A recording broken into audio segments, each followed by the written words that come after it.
तर मित्रांनो, मी मुंबई उपनगर ITI तर्फे आज बेलापूर CBD येथे विभागीय स्तरीय स्पर्धेत भाग घेण्यासाठी आलेलो आहे। तर आता मी CBD बेलापूर ITI येथे पोहोचलेलो आहे। तर गेटवरती जिथं बॅनर लागलेला आहे की येथे सर्व विभागीय स्तराच्या स्पर्धा होणार आहेत।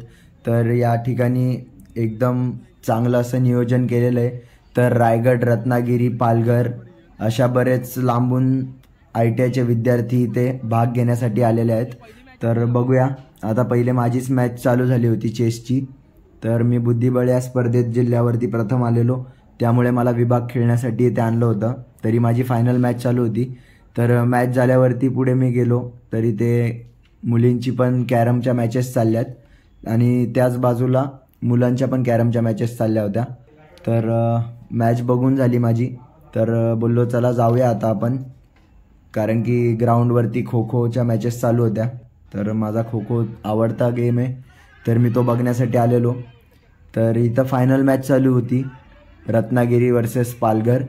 तर दोन्ही टीम एकदम जोशाने खेळत होत्या ग्राउंडवरती, तर त्यांनी पार धुळालाच उडवून टाकला। आता फायनल मॅच पण झाली, तर इथे मुलींची मॅचेस चालू होत्या कबड्डीच्या।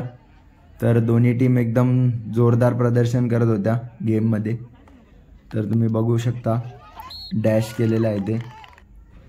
तर मुलांच्या पण मॅचेस चालू होत्या। संख्या बचावात्मक खेळी करताना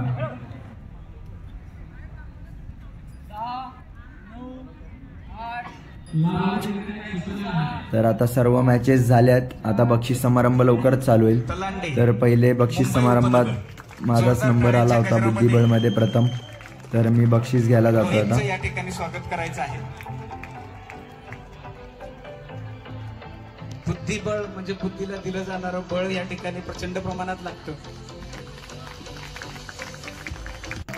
तर आमच्याच ITIची विद्यार्थिनी मेघना हिचा बॅडमिंटन मध्ये प्रथम क्रमांक आलाय विभागस्तरीय स्पर्धेत।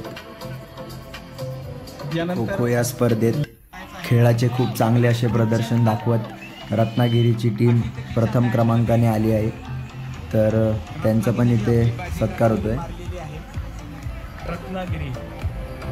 त्याचप्रमाणे कबड्डीची देखील प्रथम क्रमांक आलाय रत्नागिरी। प्रथम क्रमांक जिल्हा पालघर।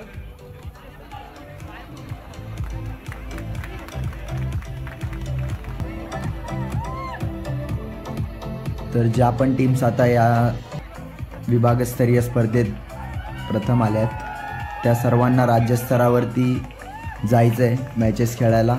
तर भेटूया आता तिथेच। तर बघू शकता अशा प्रकारे आपला सर्व कार्यक्रम इथे संपला आहे। तर भेटूया आता राज्यस्तरीय स्पर्धेनंतर।